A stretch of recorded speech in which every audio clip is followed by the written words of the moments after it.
The Man Who Bought Acorns, a story of greed. One day a man on a horse came into a village. The name of the village remains untold until this very day. So is the name of the horse.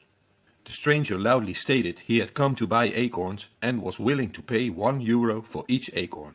Because there were many oak trees in their peaceful village, some villagers quickly began to collect all easy acorn they could find. At the end of a long and fruitful day, the man bought hundreds of acorns for €1 each. He also told them he'd be back a week later to buy more acorns, not for one but for €2 each. Then he left into the mountains.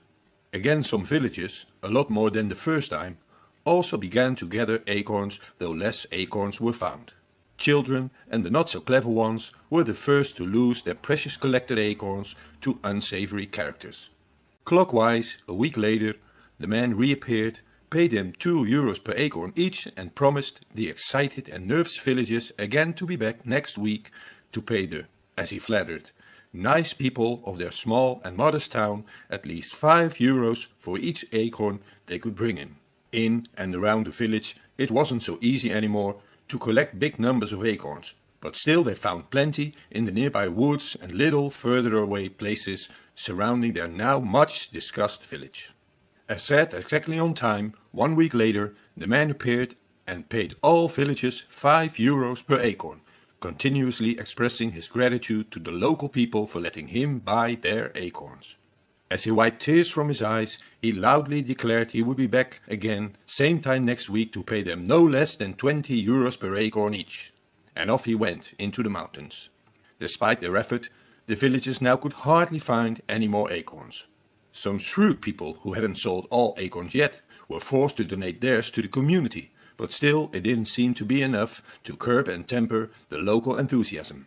Then, later that week from out of the woods, a man passed their village with big bags of acorns on his horse and chariot. The villagers, in no way seeming altruistic or selfish, took extremely good care of both traveler and horse. The name of the horse was Mephisto. The boldest villagers, though, eager to get their hands on the load of acorn, couldn't wait to ask the traveling man if he was willing to sell some, perhaps all of his acorns to the humble people of their God-fearing village. Willing the man sure was, and for the welcoming and hospitable inhabitants of their prosperous village to a fair price. Over the mountains, it is said, they could make me some money this year, but you good doers can buy me out only for €10 per acorn. The villagers, blinded by their wildest dreams and fantasies, then collected all the money they could willy-nilly find. Haughty rich people, who had been flaunting they could buy any number of acorn at any price now, were forced to get their fellow citizens more profitable acorns. Most of them were robbed anyway, and in some cases even threatened to be banned from their beloved village. The old and the weak were the last to see their poor possessions or savings claimed and taken by the unstoppable and greedy masses.